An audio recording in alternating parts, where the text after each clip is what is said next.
Deep within the mountains of North Africa, I'm looking for the origins of an ancient legend, an incredible story that begins with Moses and the 10 Commandments.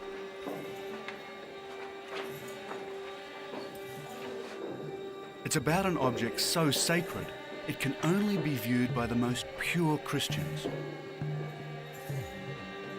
It's so dangerous, it can destroy cities, spread plague, and burn people alive.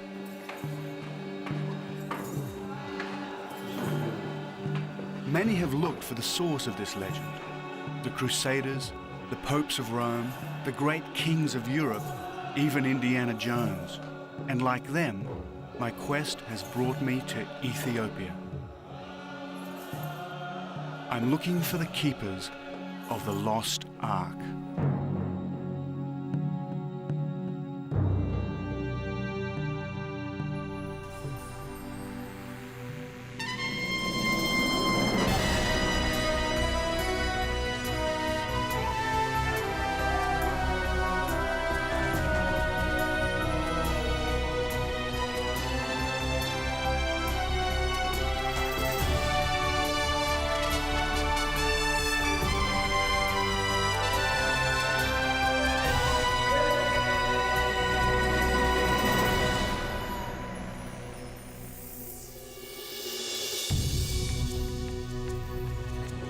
My name is David Adams.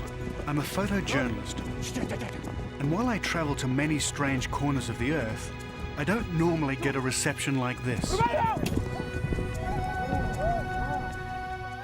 Ethiopia is a landlocked nation in North Africa. Once a mountain kingdom, it remained isolated from the rest of the world for over 1,000 years.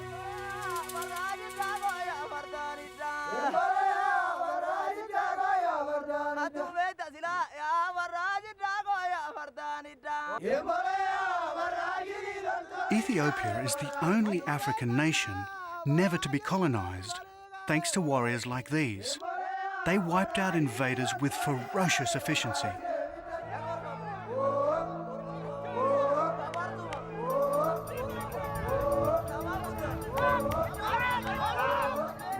And this is how they developed battle courage. It's the ancient sport of quacks.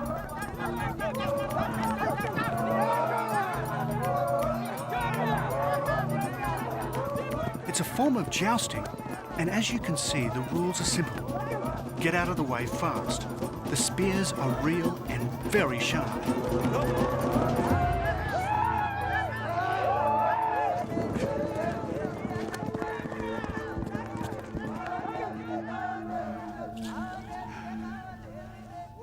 That was incredible.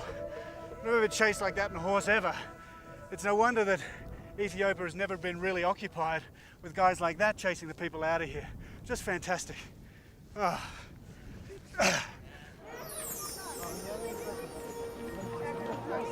But I come in peace.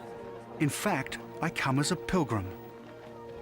My journey starts in the Ethiopian highlands, where I'll shortly set out on a 200-mile pilgrimage. That's 320 kilometers. My journey will take me to some of the most sacred shrines in this ancient land. First stop is the town of Lalibela, where thousands of pilgrims are gathering for Christmas.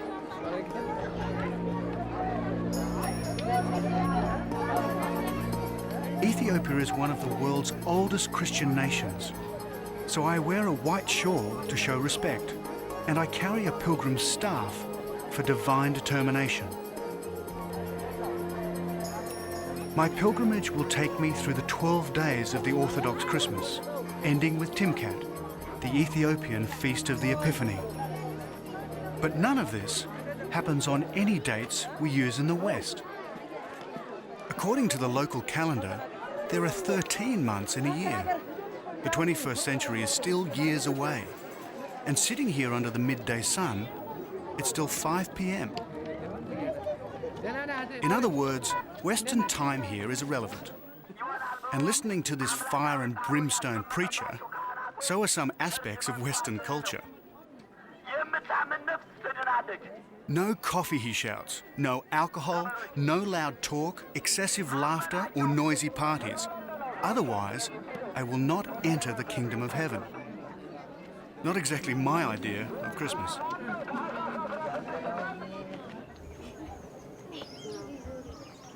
So to help me on my pilgrimage and guide me through this fundamental Christian country, I need expert help. I find it in this humble Lalibela home. So all these people just come from the street, you invite them in? Yeah, I invite them in my home. That's lovely. And then everybody does that for Christmas? This Sure. is the custom? Yeah, it's the custom, it's our culture, yeah. This is Ishitu, his wife Ababa, And then these people... and her cousin Tete. Tomorrow we leave on a family pilgrimage to the ancient city of Gonda.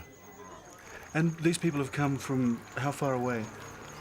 They came almost 7 days and 8 days from... They came from different parts of Ethiopia. Thank you.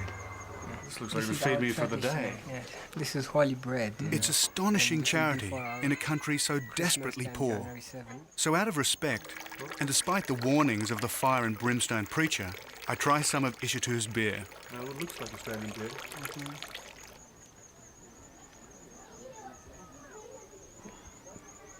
It's not How do bad. you like it? That's good. It's quite bitter. There's things floating in it. Maybe we'll export to your country. Somehow I don't think it'll work.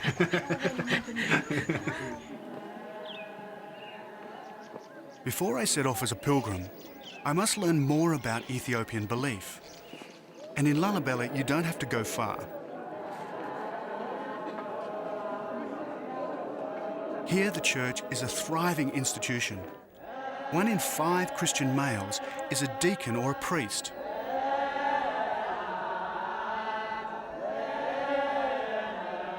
This is a Christmas liturgy, conducted as it would have been 1,500 years ago. The chanting, the robes, the mysticism all belong to the deep biblical past.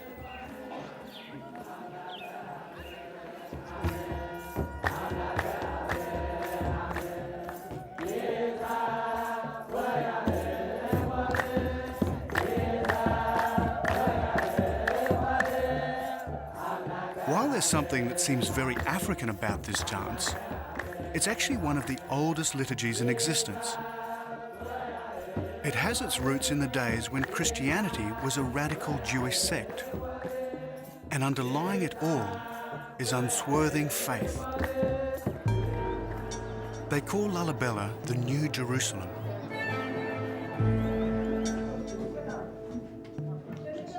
There are 11 of these churches here dating from the 12th century, and all of them are carved by hand out of solid rock. Hello. Hello. I'd like to buy some candles. Yeah. Thank you very much. Merry Christmas. Okay.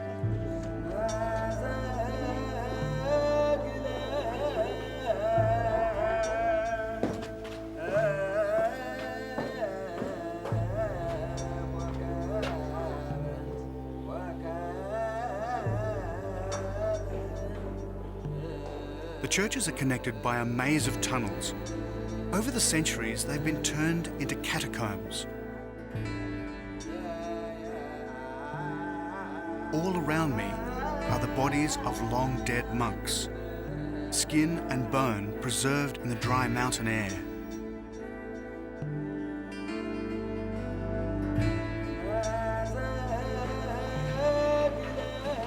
The passages twist and turn into an elaborate underground labyrinth, all of it chopped out of stone by hammer and chisel. But how? Well, according to legend, the heavy work was done by saints and angels. When King Lalibela died, God ordered him back to earth to carve the churches. And St. George and the Archangel Gabriel lent him a hand. Or that's what the faithful believe.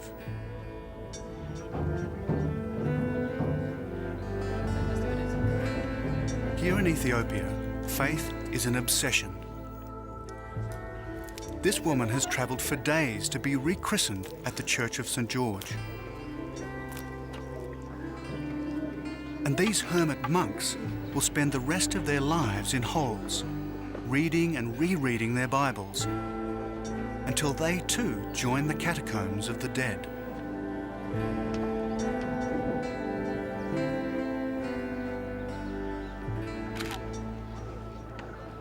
Can you imagine it?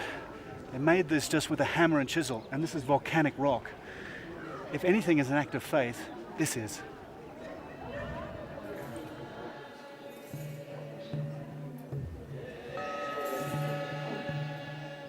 But inside the church is the source of an even deeper religious obsession. The Ethiopians believe that somewhere, hidden behind these curtains, is an object handed to Moses by God. It's the Ark of the Covenant, the box that held the 10 Commandments. Now I must say, I'd always believed it was destroyed when the Babylonians sacked Jerusalem in 586 BC. But here they believe it was brought to Ethiopia by Menelik, son of King Solomon and the Queen of Sheba.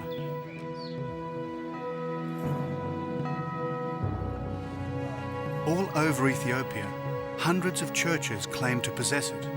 It might be here, it might be elsewhere, but where? Well, that's the point of my journey.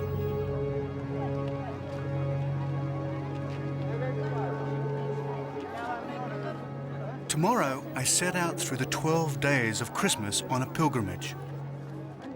I travel to some of the most remote hiding places in Ethiopia on my quest for the secrets of the lost Ark.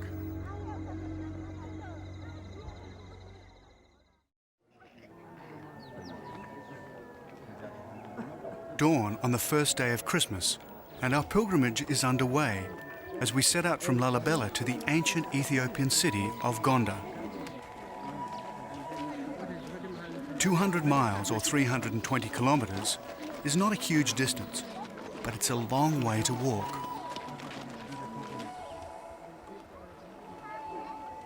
Stage 1 takes us to Bethlehem, but not the biblical Bethlehem.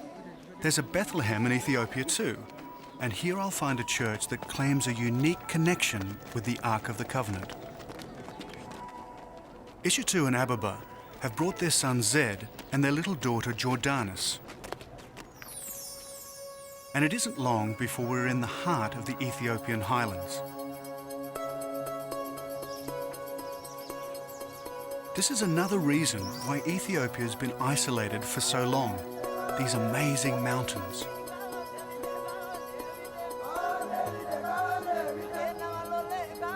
They're a natural barrier to invaders and explorers. And that includes people like me, investigating the legend of the lost Ark. You know, if you were going to hide an object that was at the core of 3 of the world's great religions, this wouldn't be a bad place to do it.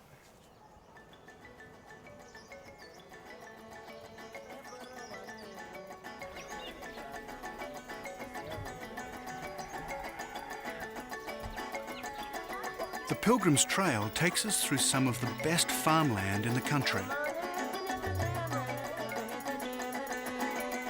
Only about 12% of Ethiopia is suitable for farming, which means that a population of 50 million Ethiopians depend on a few farmers like these to survive. No wonder it's so often a land of famine, and there's a drought on right now.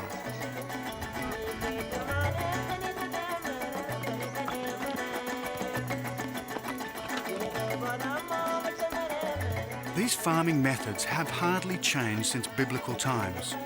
They still thresh grain here much in the same way as they did 2,000 years ago.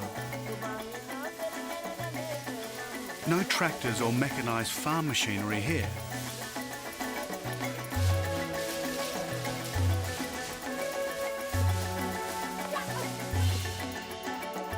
By now we've done about 12 miles or 20 kilometers.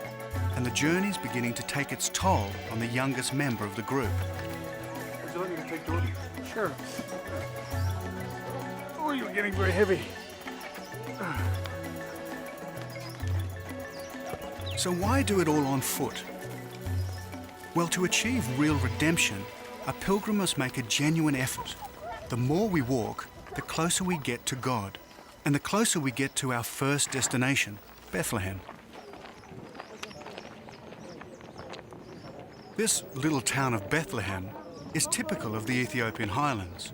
No power, no running water, not much land for crops or grazing, and desperately poor. We meet the Abba, or priest. If I want to know more about the Ark, I'd better not get on the wrong side of him. David ይባላል እሱ ከአውስትራሊያ ነው የመጣው። Hello, nice to meet you. We've come a long way to see you. Like all guests, we must be made welcome, and that means coffee. They know all about making coffee here in Ethiopia, and so they should. Coffee gets its name from the Kaffa region of Ethiopia, the place, they say, where coffee beans were first discovered. It's always handed round with some ceremony here. Indeed, few conversations start without coffee. And there's a lot that I want to ask the Abba about the Ark. Has the church ever housed the Ark of the Covenant? እዚህ ውስጥ ታቦት አለውኝ። There is the Ark, yeah. Yes, maybe. But I thought the genuine Ark, the one taken from the temple in Jerusalem, was supposed to be in Lalibela. There's Ark here in the church because every church they have their own arks, and we use one Ark for this church. So each church has its own Ark. Fair enough. But isn't there supposed to be only one Ark? The one brought down from Mount Sinai by Moses. Has this been the resting place of the central Ark? ታቦቱ እዚህ ነው አሁን ያለው። Okay, right. But isn't there some confusion? There are now two churches, both claiming the genuine Ark. Since we are Christian, this is our Ark, he says. But surely the Ark can't be in 100 places at once. Is he speaking literally or metaphorically? Both, he says. Now this is really confusing.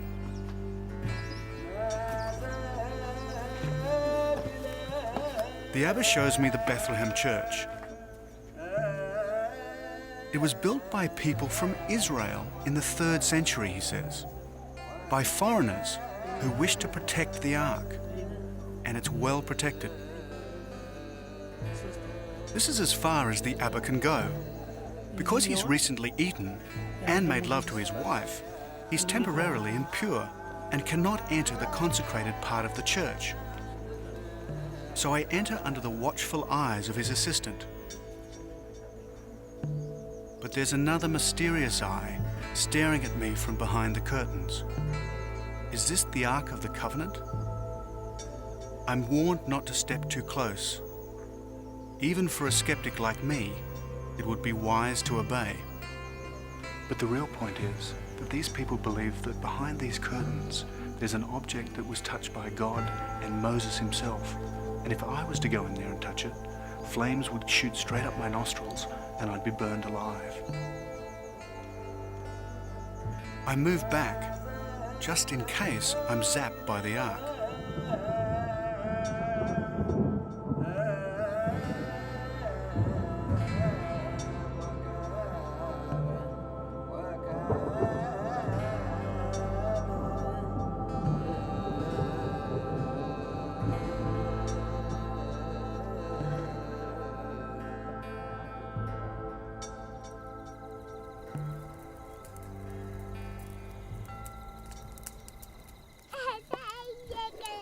That evening, as Tay and Ababa prepare our meal, I keep little Jordanus amused. I'm all prepared for a quiet and reflective night around the campfire, when suddenly, out of the shadow come these dancers.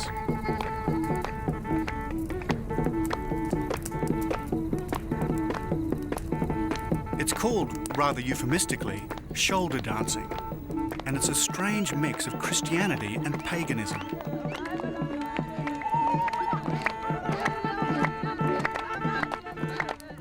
It's a dance about two spirits, one good, the other mischievous.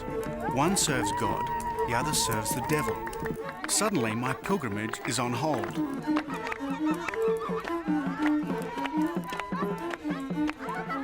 And as I dance to music that sounds strangely Irish, I wonder which spirit will win, the good one or the mischievous one. Thank goodness the Ark is safely locked away in the church, far beyond the reach of skeptics like me. Tomorrow, I continue my quest for the keepers of the lost Ark. I take a shower under the thundering waters of the Nile and cross a bridge built with honey, eggs, and clay.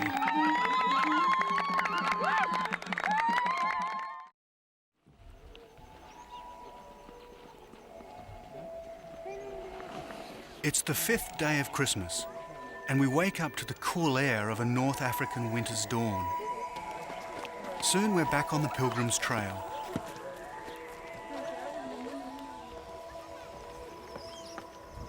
Our route takes us from the Ethiopian Bethlehem back into the mountains as we head for the Blue Nile and the Tissasat Falls.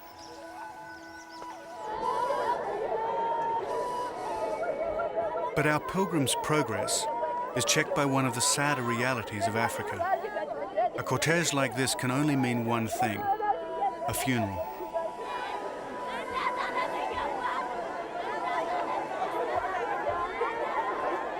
In the crowd, we recognize one of the dancers from the night before. Her 23-year-old cousin has died. As is the custom in small, close-knit communities like this, everyone attends, including us.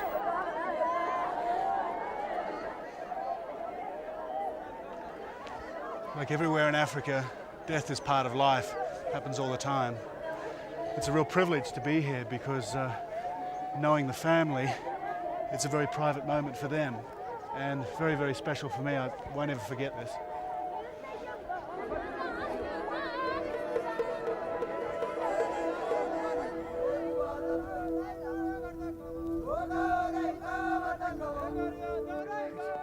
We're now well into our pilgrimage.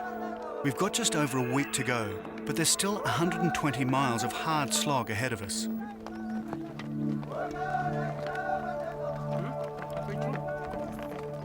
I revel in this beautiful Ethiopian landscape, when suddenly, in the middle of nowhere, we see this. An old European-style bridge. Apparently the Portuguese built it in the 15th century. So the story goes, there was no cement, so they stuck it together with honey, eggs, and clay.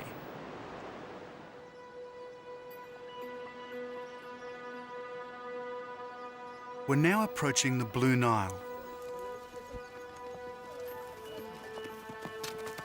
And in the distance, a strange white mist. These are supposed to be some of the most spectacular waterfalls in North Africa. I see the wafting haze that gives them their local name, Tissasat, or the smoke of fire.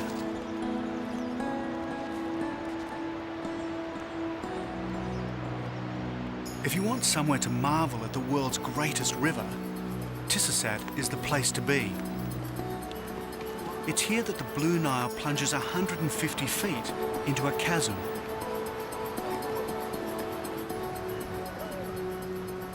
It's the first time that Ishitu and his family have ever seen so much water in one spot. Remember, this is an arid country, plagued by drought. To most pilgrims, this is a miracle.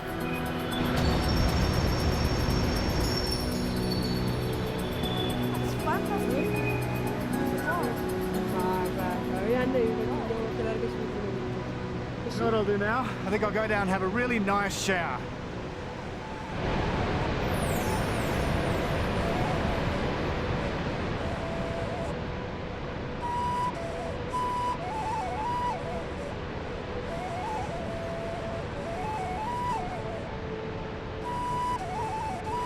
Under the slightly skeptical eye of this young shepherd, I make my way down to the ultimate shower scene.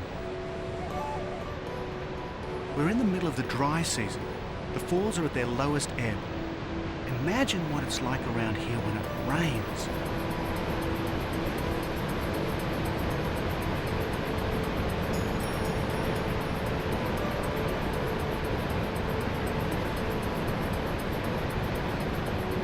They call it the River of Life. The Blue Nile provides 80% of the water for the Nile proper. If these falls ever stopped, millions would starve to death for 1,000 miles downstream from here.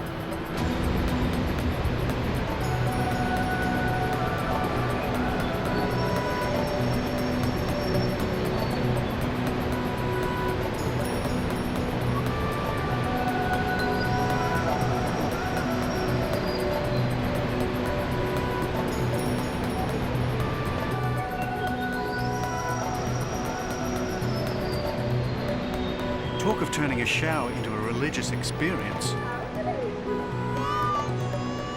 Although I suspect Ishitu and little Jordanus think I've lost my mind. I don't know about them, but this pilgrim's feeling very much rejuvenated. Oh my God, that was like standing in the middle of a hurricane. It's just like, just the most fantastic feeling. It's everything about Africa. My God, come and stand under the Nile Falls. Oh.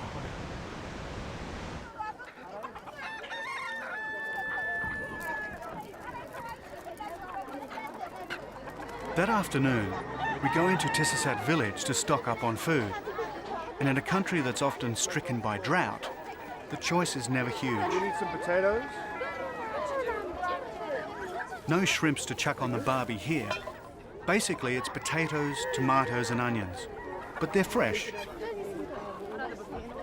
Anyway, Tete and Ababa seem to know what they're looking for. However, there doesn't seem to be much in the way of meat. But then meat is a luxury in North Africa. It's a particularly bad one. Besides, as pilgrims, we should live and eat frugally to gain maximum redemption in the eyes of the Lord.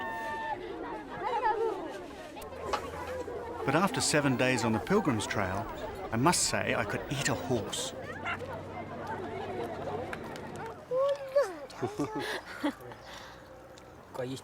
This is the local staple, a flatbread called injera. It's made from millet and appears at every meal.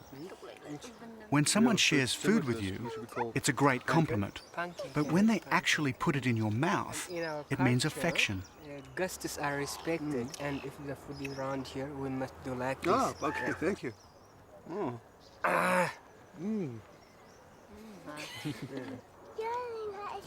By now, I'm getting to know Ishitu and his family. Normally, a pilgrimage would be a very private family event, so they've been generous indeed to let me tag along. You know, a lot of countries in the world don't have pilgrimages at all.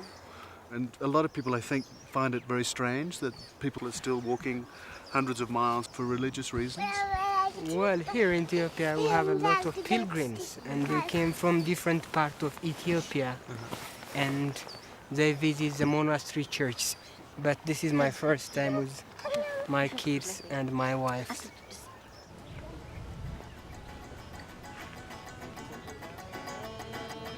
Back on the Nile, and a tiny river port that could be straight out of the African Queen. While Ishitu and family go ahead on foot, I'm making a detour to follow up a new lead on the Ark.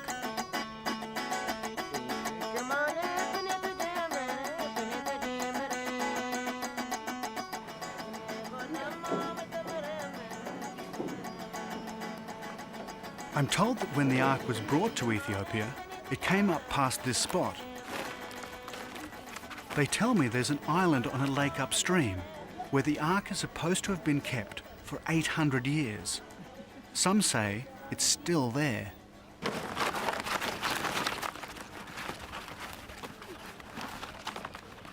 So I need a boat, and the best way to get one around here is to have one made.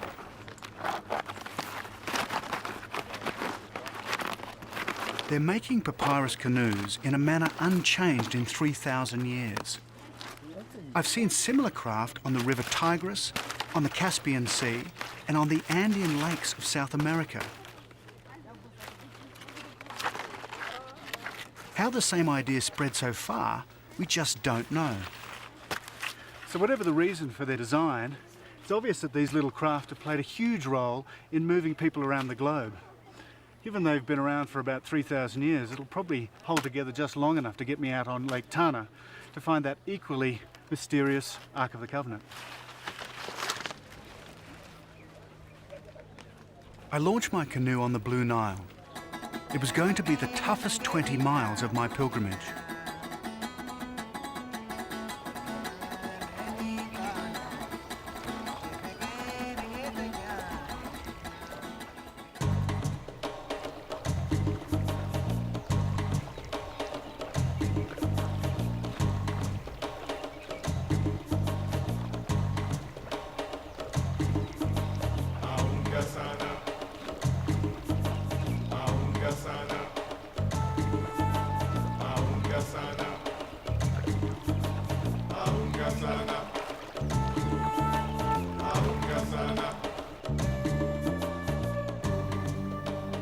So far, so good, but it's definitely a workout.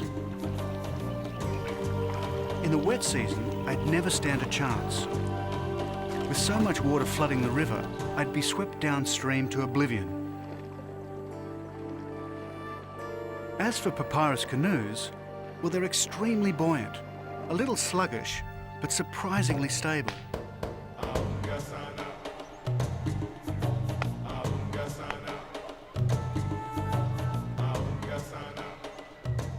This is an Ethiopian river community that few Westerners ever get to see. Gone is the arid landscape. This one is rich, fertile, and well watered.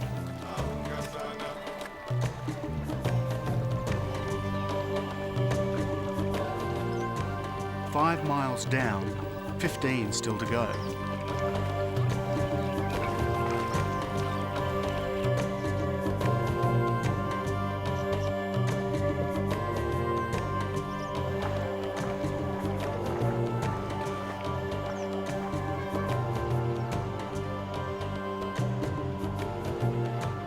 And as the 7th day of Christmas turns to dusk, with arms aching, I look for a place to camp.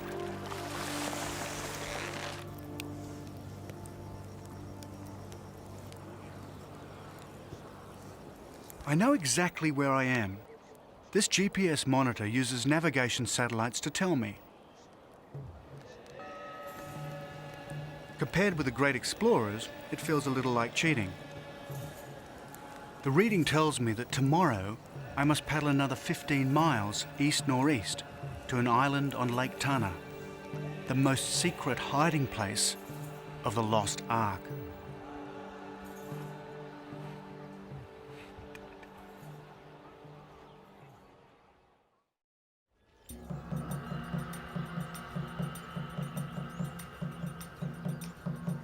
Morning on the 8th day of an Ethiopian Christmas, and I'm back on the River of Life, the Blue Nile of Ethiopia in North Africa.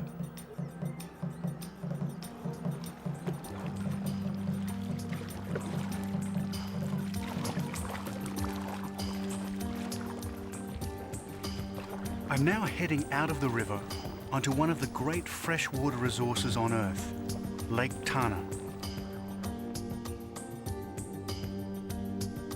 Remember, most of the water that flows down the Blue Nile comes from here, and that's a lot of water. This is an extraordinary place. I'm on a lake that's 60 times the size of Manhattan. It has more water than all of Britain's inland waterways and lakes put together, and is 2,000 metres or 6,000 feet above sea level.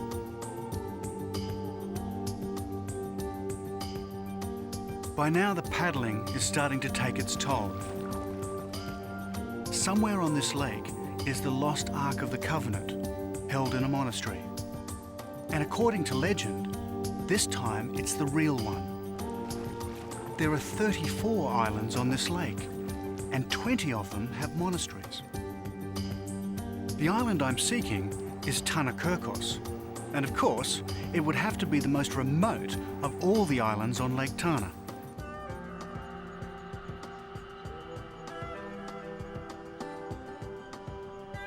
Christian monks have lived here for 1,500 years. Not a bad place to hide the Ark. By now, my arms feel like jelly. I arrive on my waterlogged bundle of reeds. The only sign of life are vultures, peering down like gargoyles from a medieval church. But they're not the only ones watching me.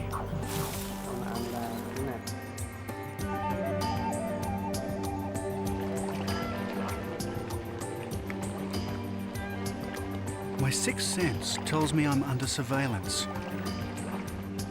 But by now, I don't care.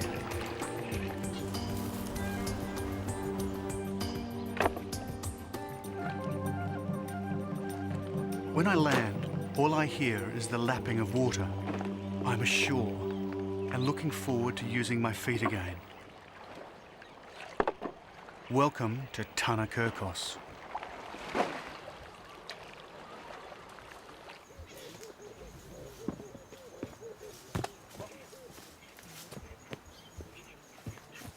The silence is oppressive. Then I see something that confirms the presence of ancient people, stones once used as a sacrificial altar.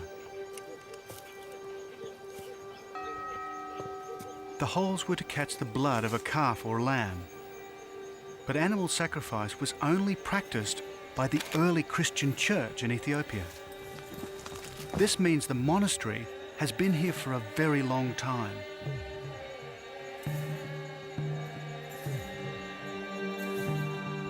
Long enough to hide an object last seen over 2,500 years ago? Perhaps. And then I see them, the keepers of the lost Ark. These monks have obviously been expecting me. Hello. They're clearly quite relaxed about my presence, so I come straight to the point. I understand that the Ark of the Covenant was kept here, or first came here when it came to Ethiopia. What date was that? How long ago was the Ark brought here? Okay, ምንድነው መሰለት የሚሉት የመጀመሪያው የአንተን ማለት ነው ተክለኛው ታቦት ሲመጣ ስንት አመት ይሆነዋል ነው የሚለው ከኦሪቱ 900 አመት አለው ማለት ነው ከክርስቶስ ልደት በፊት 980 ነው ተመተላችሁ 982 ነው በኦሪት አመት ከክርስቶስ ልደት በፊት ማለት ነው የ15 አመት የሚሉ ይሄዱበት ሲመለሱ በ18 ተመለሱ Maybe I came to the point too abruptly. I don't think that first question went down too well. ቤተክርስቲያኑ ሰርተው I'm not sure if they're arguing about the date or whether they should be talking to me at all. Finally, a deacon translates. 982 years before Christ was born. born. And where is it on the island? Where is it kept? የት ነው የተቀመጠው ነው የሚለው ይሄንን የሚያውቁት እግዚአብሔርና ያው በዚሁ በቦታ ያሉ ቅዱሳን Now I think I've really done it. The atmosphere becomes definitely cool. I have the distinct impression that my question and answer session is about to come to an abrupt end. There was a lot of trying to steal the ark. Because of that, everybody... Thieves have tried to steal the Ark, he explains. So they've had to hide it by putting it under divine protection. So it is somewhere on the island, in one of the buildings here, but no one knows where. Yeah. So it's hidden. Still here, hidden, Okay. So even if they knew where the Ark was on the island, they're not going to tell me? Yeah, no. Sure, that's what they mean, you know? Okay. Yeah. Their attitude is simple. All the other arks in Ethiopia are fakes, used to fool thieves. The real Ark is here, on the island, and they don't have to prove it to anyone, least of all me. So as I paddle away from Tana-Kirkos in a canoe that seems even more sluggish, I leave yet another home of the so-called one true Ark.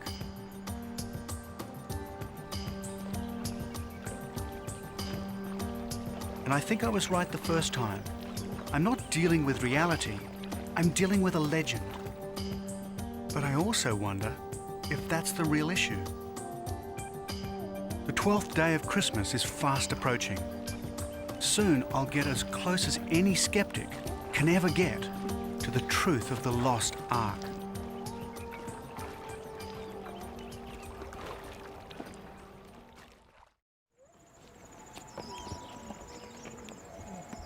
It's the 10th day of Christmas, and at last we're approaching the end of our Ethiopian pilgrimage. Since we began on Christmas Day, we've walked 200 miles. That's 320 kilometers. Now we reach our final destination, Gonda, the African Camelot.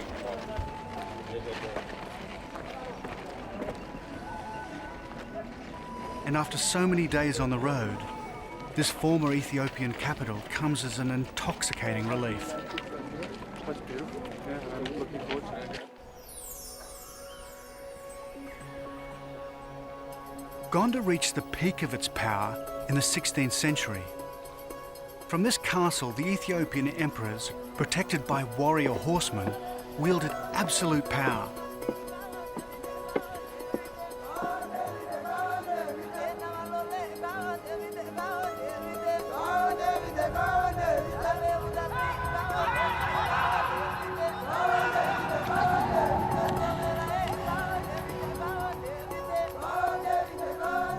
But Ethiopian emperors were always in awe of another superior force, the spiritual might of Ethiopian orthodoxy. And still today, we should never underestimate the power of the Orthodox Church in this country. Even at the beginning of the 21st century, it is still incredibly profound here.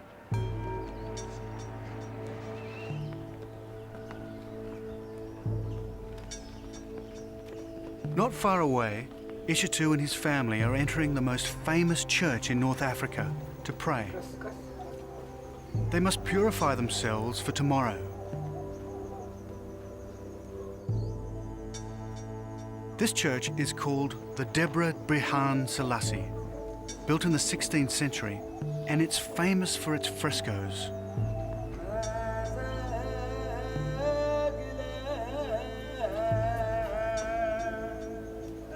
And note how they pray, not unlike the prayer rituals of Islam.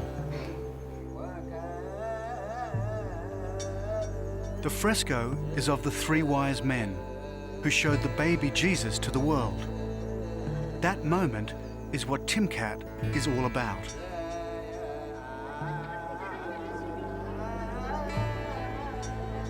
And as the sun sets over Gonda, the atmosphere is charged with intense religious fervor.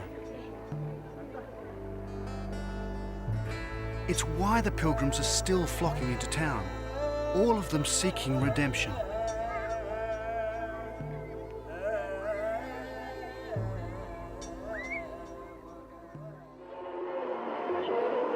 Next morning, it's the start of Timkat. Religious passions explode in the streets. For the next 2 days, there are similar celebrations all over Ethiopia. It's the biggest ceremony in the Orthodox calendar.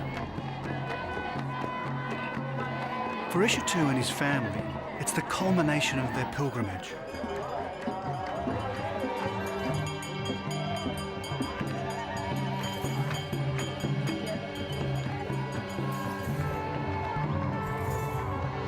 But for me, it's a little different. Because it's at Timkat when the most sacred objects of Ethiopian Christendom are put on show.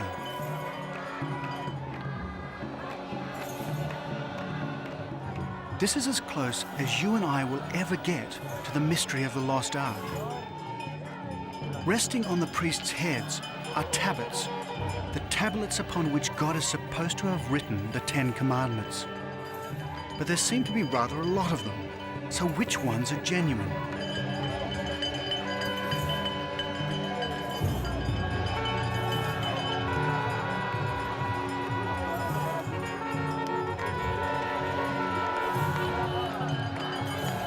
Then I'm told that each tablet comes from a different church in Gonda.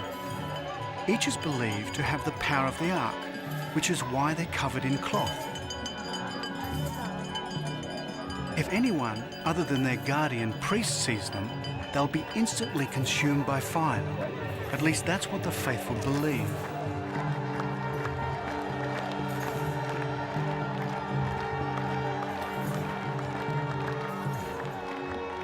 All over Ethiopia, hundreds of tablets are being paraded, each with the same powers, each supposedly inscribed with the laws of Moses as writ by the finger of God. And here at last, I'm beginning to understand what they're on about. This isn't about reality, it's about faith. You don't ask God to prove his existence, so why ask the same of the Ark? And it's that faith that's brought the pilgrims to Gondar. It's why Ishitu, his family and I have walked all this way. Did you enjoy it? I enjoyed very much, very much. Really, I don't have what to tell you about what I enjoyed. Tay, what did you think? You enjoy it? Yeah? ደስ ብሎሻል ወይ ነው የምልሽ ትታይ በእንግሊዝኛው በይ። Would you think you'll come back next year? Well, maybe I will come with my friends to visit this place because I enjoyed very much about Timkat or Epiphany. Yeah.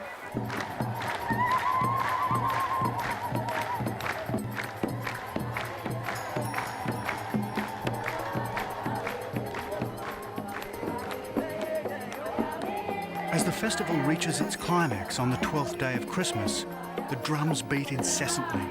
The priests bless the crowd as the most sacred moment of the Epiphany ceremony unfolds.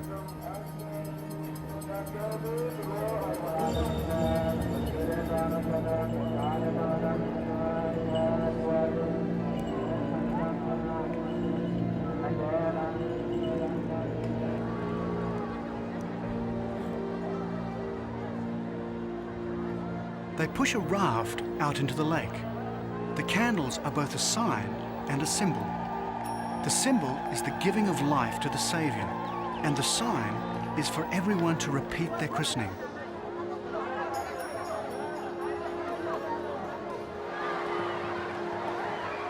Water flies everywhere, and while it's a moment of deep religious significance, I can't help thinking it's also about having a good time.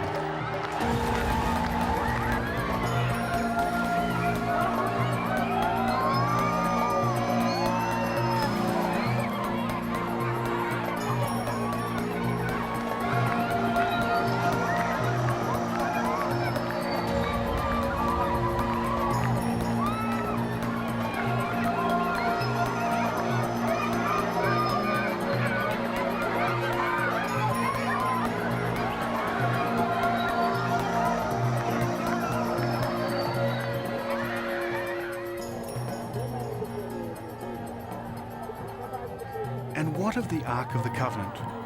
Well, the Ark didn't show, but its contents did. And after a brief appearance, they'll be returned once more to a life of seclusion until next year's Timkat. So if you come to Ethiopia, you may not find the Ark, but you will find the covenant, that agreement between God and humanity. It's everywhere, in ceremonies like this all over Ethiopia. It's in the hearts and minds of the Ethiopian people. But right now, it's the mouths and stomachs of a group of pilgrims that's concerning us most. After so much walking, I reckon we've earned enough redemption for some of the pleasures of life. We're looking forward to this, I tell you. That's the Timkat, huh? And a toast to little Jordanus, the youngest member of the group, always happy, always smiling. And sadly, it's time to say goodbye to my pilgrim friends. And as they head back to Lalibela, I head off to reflect. I'd done 200 miles across these magnificent highlands.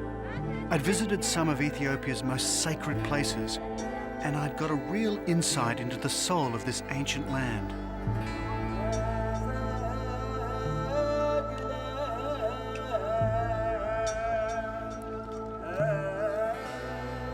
As for the legend of the Lost Ark, well, it was exactly what I expected it to be. A legend.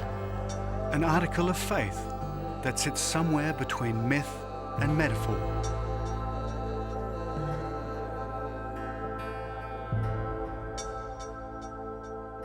And while it is fact and logic that makes the Western world tick, it's that wonderful mixture of faith and legend that's forever keeping me going on my journeys to the ends of the earth.